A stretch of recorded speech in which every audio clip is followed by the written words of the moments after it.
میں بدھزم پر یقین رکھتا تھا. میں مندر کے نوجوانوں کے گروپ کا حصہ تھا. میں مندر کی سرگرمیوں میں بہت زیادہ شامل رہتا تھا. اللہ نے فرمایا کہ ڈرو مت، میں تمہارے ساتھ ہوں کہ سنتا اور دیکھتا ہوں. میرے والد ایک سخت نظریے کے ایتھیسٹ فلاسفر تھے جنہوں نے کئی سال یہ سکھانے میں گزار دیے کہ خدا پرست لوگوں کے خلاف بحث کیسے کرنی ہے. مجھے اسکول سے نکالا گیا. میں نے مشکل وقت کا سامنا کیا اور اس پوائنٹ پر مجھے احساس ہوا کہ میرا مذہب مجھے کوئی رہنمائی نہیں دے رہا تھا. اسلام کا نقطہ نظر بہت واضح ہے. یہ تمام مسائل حل کرتا ہے اور یہ سادہ ہے. جب میری بیوی کو اندازہ ہونے لگا کہ میں مسلمان ہوں تو وہ اسلام کے خلاف ہو گئی. اس نے اسلام کا مطالعہ ان چیزوں کی تلاش میں شروع کیا جو مجھے مسلمان ہونے سے روک سکیں. اس سے کرونا ہو گیا اور ٹھیک نہیں ہو رہی تھی. اس کے آکسیجن لیول ابھی بھی ٹھیک تھے تو میں بہت زیادہ پریشان نہیں تھا لیکن فکر مند ضرور تھا. مجھے برے خیالات آنا شروع ہو گئے تھے. میں نے سوچا کہ کہیں میں بھی اسی طرح مر نہ جاؤں. پھر ایک دن اچانک بغیر کسی وجہ کے اس نے کہا ہاں اگر میں مر جاؤں تو میں نہیں چاہتی کہ میں تم اور بچوں سے الگ جگہ جاؤں.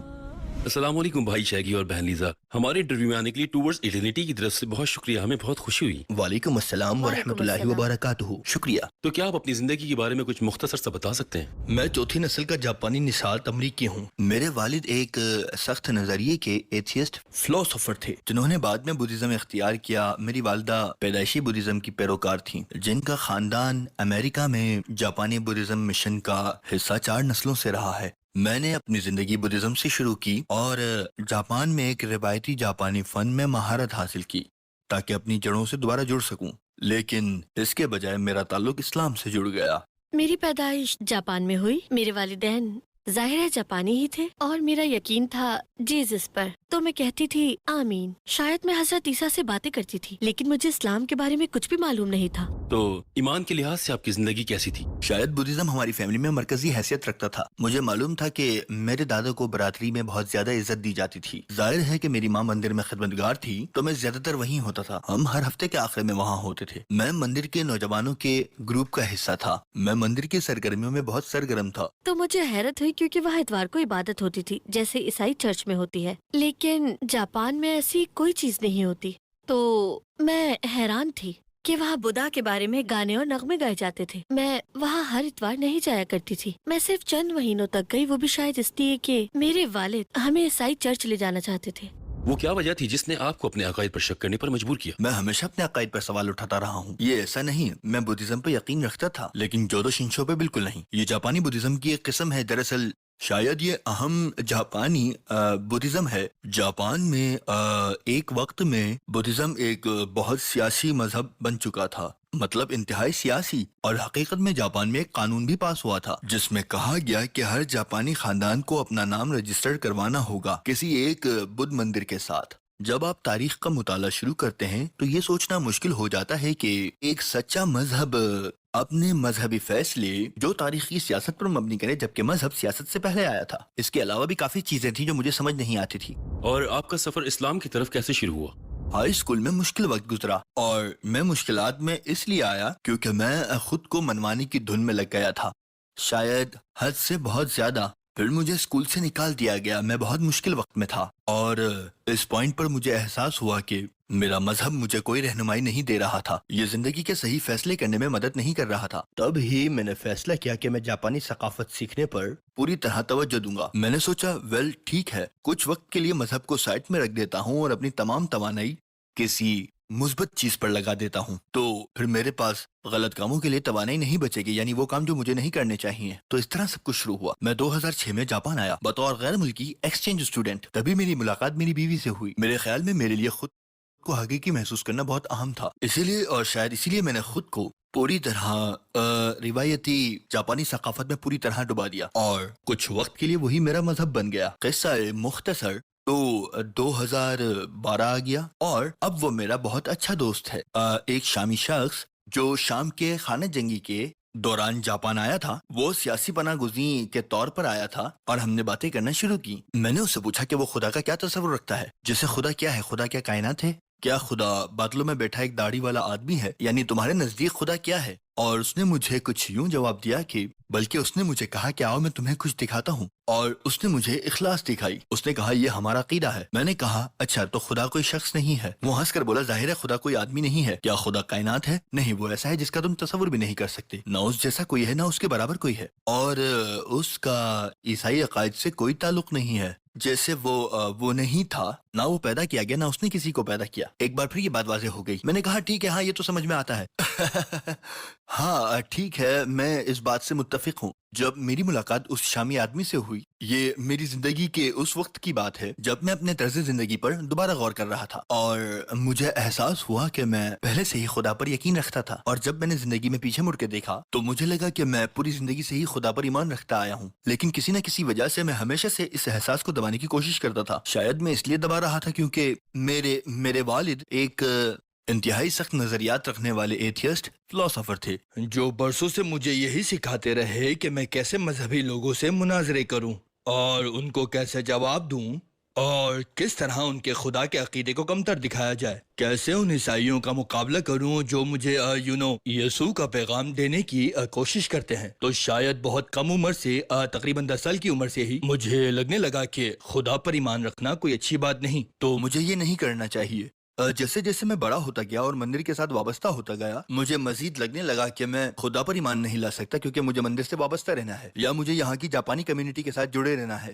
وہ خدا پر ایمان نہیں رکھتے۔ تو میرا روحانی سفر دراصل بہت مختصر تھا، بہت تیزی سے مکمل ہوا۔ میں اس شخص سے ملا، اس نے اسلام کے بارے میں بتایا۔ میں نے اپنی زندگی کے مختلف ٹکڑوں کو یاد کیا اور سوچا کہ ہاں اگر میں اپنے آپ سے مخلص ہوں تو یہی وہ چیز ہے جس پر میں یقین رکھتا ہوں۔ یہ مشکل نہیں تھا بلکہ آسانی سے ہو گیا۔ مجھے بہت جلد یقین ہو گیا کہ میں مسلمان ہوں۔ اسلام کا نظریہ حیات بہت واضح ہے۔ اگر تمہیں کوئی صحیح طریقے سے بتائے اور تم ایماندار ہو تو یہ بات اتنی واضح ہے کہ تم اسے انکار نہیں کر سکتے۔ یہ تمام مسائل کا حل دیتا ہے اور بالکل سادہ ہے۔ لیکن وجہ یہ تھی کہ مجھے کافی وقت لگا کیونکہ میں نے تحقیق کی، مطالعہ کیا اور مختلف پہلوؤں کو دیکھا، کیونکہ میری سوچ تھی کہ میں بعد میں ان تمام لوگوں کو آسانی سے سمجھا سکوں۔ میں سوچتا تھا کہ اپنے فلسفی باپ کو یہ سب کیسے سمجھاؤں گا، اور اپنی بت پرستی کی پیروکار ماں کو جو مندر میں کام کرتی ہے کیسے بتاؤں گا۔ میں اپنے خاندان اور کمیونٹی سے کیسے بات کروں گا جن کے ساتھ میں پلا بڑا ہوں۔ میں تو اسی مندر میں پلا بڑا ہوں، وہ سب میرے نانا کو جانتے ہیں، میری ماں کو جانتے ہیں، اور اب مجھے بھی۔ جب آپ نے اسلام قبول کیا تو آپ کے خاندان اور آپ کی بیوی کا رد عمل کیسا تھا؟ وہ چیز جس سے آپ سب سے زیادہ ڈرتے تھے۔ جب آپ نے اسلام قبول کیا تو آپ کے خاندان اور آپ کی بیوی کا رد عمل کیسا تھا؟ وہ چیز جس سے آپ سب سے زیادہ ڈرتے تھے۔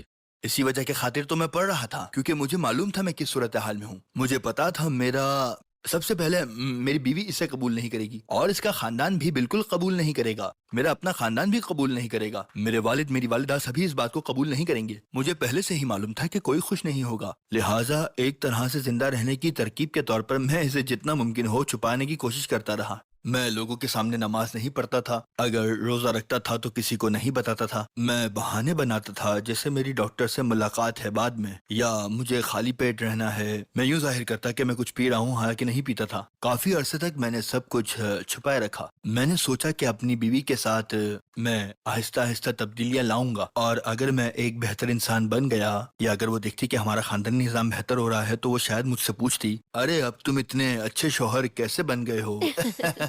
کیا ہوا تمہیں؟ لیکن ایسا کبھی نہیں ہوا۔ تو لہٰذا ہر چھوٹی سی تبدیلی مجھے بہت ہی زیادہ احتیاط سے لانی پڑتی تھی۔ مثلا نماز پڑھنا، فجر کے وقت اٹھنا، میں کتنا خاموش رہ سکتا تھا، کوئی آواز نہ ہو۔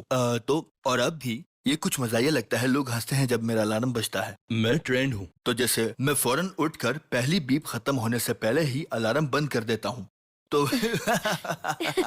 یعنی الارم بجتا ہے ٹی ٹی ٹی ٹی، تو میں فوراً ٹی تو میں اسے بند کر دیتا ہوں۔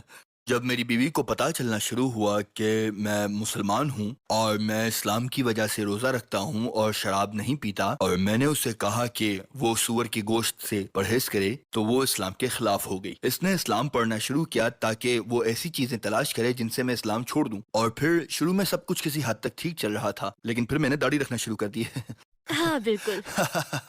تو میرے ارد گرد جو بھی عورتیں تھیں وہ جب میرا چہرہ دیکھتی تھیں تو کہتی تھیں تم اسامہ بن لادن جیسے لگتے ہو، اگر تمہیں داعش میں شامل ہونا ہے تو پھر جاپان میں کیا کر رہے ہو؟ چہرہ صاف کرو، تم گندے لگ رہے ہو، تمہیں شیو کرنا چاہیے، کیا تمہیں ریزر خرید کے دوں؟ اور یہ ہر ملاقات پر ہوتا ہے۔ तो हर बार कीजिएगा ठीक है, कोई मुझे। बात नहीं। हमेशा यही होता रहा। तो फिर आपकी बीवी मुसलमान कैसे बनी? तो दोबारा हालात बहुत खराब होने लगे। बात यहाँ तक पहुँच गई थी कि हम अलग पर बात कर रहे थे। जाहिर है मैं नहीं चाहता था, और इसने कहा ठीक है हमें अलग नहीं होना, लेकिन तुम कहीं और जाकर रह सकते हो। तुम अलग कमरे में रह लो या अलग फ्लैट ले लो और वहाँ मुसलमान बनकर रहो, मुझे कोई परवाह नहीं। कानूनी तौर पर हम शादीशुदा रहेंगे, तुम बच्चों से वीकेंड पर मिल सकते हो, लेकिन तुम बस मुसलमान बनकर कहीं और रहो। हमें इसमें मत घसीटो, तुम हमारी जिंदगी मुश्किल बना रहे हो। हालात खराब हो गए, हम हमेशा लड़ते रहते। मुझे याद है एक रात में घर वापस आया और हम दूसरी मंजिल पर रहते थे। मैं अपार्टमेंट के बाहर सीढ़ियों के नीचे पहुंचा और मेरे पास पहली सीढ़ी चढ़ने की भी ताकत नहीं थी, और मैं सीढ़ियों के सामने खड़ा था और बस बहुत थक गया था। मैं लड़ते लड़ते थक गया था, अपने अकीदे का दिफा करते करते थक गया था, लोगों के चेहरा साफ करो कहने से तंग आ गया था, मैं बहुत सी चीजों से थक गया था। और वहीं खड़ा होकर पहली बार मैंने अल्लाह की तरफ रुजू किया। मैंने कहा या अल्लाह, मैं अब मजीद ये सब नहीं कर सकता, जो भी मेरे लिए बेहतर है वही कर दे। अगर मेरी बीवी के साथ बेहतर है तो हमारे दरमियान सुलह कर दे, और अगर नहीं तो फिर मुझे कुछ बेहतर अता कर दे। लेकिन अब मैं नहीं कर सकता, मैं वाकई बहुत थक गया हूँ। उसी वक्त ये कोरोना के शुरू के दिनों में था, शायद 5वां दिन था या कुछ ऐसा ही, जब जो लोग ठीक होते हैं वो ठीक हो जाते हैं, जो बिगड़ते हैं उनकी हालत मजीद खराब हो जाती है। और ये वो वक्त था जब हम खबरों में देख रहे थे इतने सारे लोग मर रहे हैं और अस्पताल भर चुके हैं, यानी अस्पतालों में अब गुंजाइश नहीं बची थी। ये खौफ की इंतहा थी। हर कोई कोरोना से डरा हुआ था और शुरू में ही मुझे कोरोना हो गया। तो ये वो वक्त था जब अगर किसी को कोरोना हो जाता तो अस्पताल उसे दाखिल नहीं करते थे और एम्बुलेंस भी उसे लेने नहीं आती थी। आप लोगों को नहीं बताना चाहते थे कि आपको कोरोना है, क्योंकि अभी भी एक उससे बदनामी जुड़ी हुई थी, जैसे आपको कोई खतरनाक ताउन हो गया हो।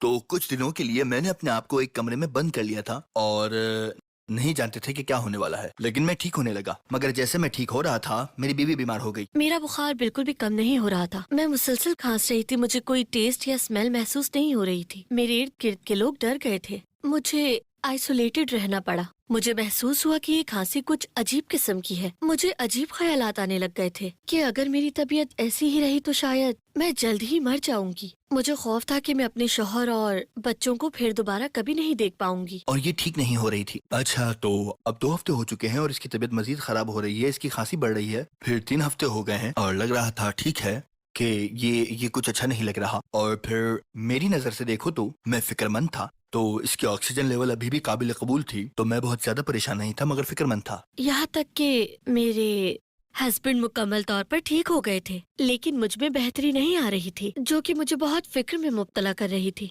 और क्योंकि मैं कमरे में आइसोलेटेड थी इसलिए किसी को नहीं देख पा रही थी। और फिर अचानक मैं अपने बारे में कुछ ज्यादा ही सोच रही थी, क्योंकि मैं अपनी तबीयत की वजह से बहुत ज्यादा परेशान थी। मेरे जहन में कुछ ज्यादा ही बुरे ख्यालात पैदा होने लग गए थे, जैसे कि मैं कुछ ही दिन में मरने वाली हूँ। फिर अचानक एक दिन बगैर किसी तमहीद के इसने मुझसे कहा कि सुनो, तो शहादत पढ़ने के लिए 2 लोग 2 गवाह दरकार होते हैं, है ना? मैं हैरान हो गया, क्या?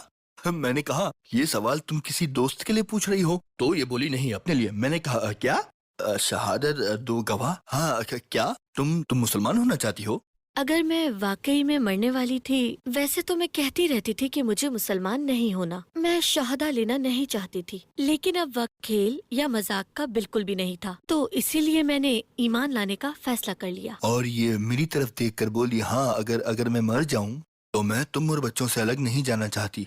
अगर मैं मरी तो मैं वहीं जाना चाहती हूँ जहाँ तुम लोग जाओ। तो मैंने अपने बेटे को बुलाया और कहा कि आओ, इधर आओ बेटा, मुझे तुम्हारी जरूरत है। वो अभी बच्चा था तो शायद ये गवाही शुमार ना हो, मगर कोरोना का वक्त था, लॉकडाउन चल रहा था, हम यही कर सकते थे। मैंने कहा मुझे चाहिए कि तुम मेरे साथ गवाह बनो। तो हम दोनों वहाँ खड़े हुए और इसने करंटीना वाले कमरे से ही शहादत पढ़ी और बस वो लम्हा मुकम्मल हो गया।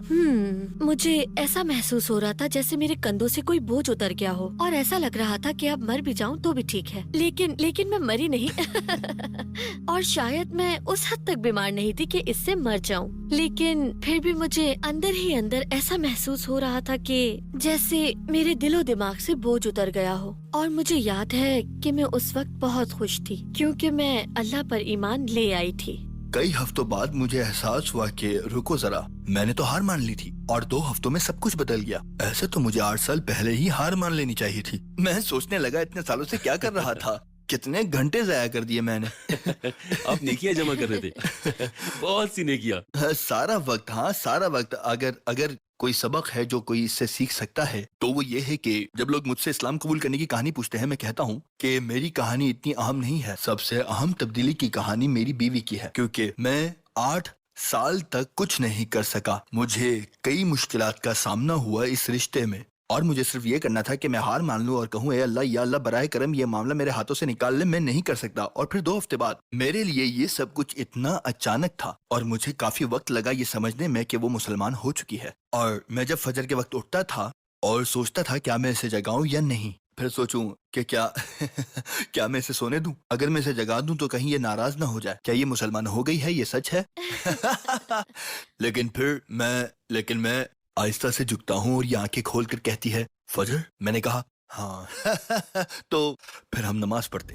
आप बरसों से एक खास सकाफत का हिस्सा थे, आपके रिश्तेदार और प्यारे भी। आप मुसलमानों की कम्युनिटी के लिए अजनबी थे। क्या आपके लिए मुश्किल नहीं था उन चीजों को छोड़ना जिनके आप आदी थे? हाँ, बहुत मुश्किल था। मैंने सब कुछ कुर्बान कर दिया, चाहे वो मेरा पैसा हो, मेरा वक्त हो, मेरी तवानाई, यहाँ तक कि मेरे दूसरे लोगों के साथ ताल्लुकात भी। लेकिन जब मैंने वो दुनिया छोड़ी तो मेरे पास कुछ बाकी नहीं था। मुझे कोई दूसरा काम नहीं आता था, मुझे कोई और कारोबार नहीं आता था, मेरे पास कोई और आला तालीमी डिग्री नहीं थी या किसी और शोबे का इल्म वाकई नहीं था। हाँ, ये बहुत मुश्किल था, लेकिन मैं हमेशा एक चीज को याद रखता ही था, वो ये कि अल्लाह का फरमान है, अगर तुम मेरी खातिर को छोड़ दो तो मैं तुम्हें उससे भी बेहतर अता करूंगा।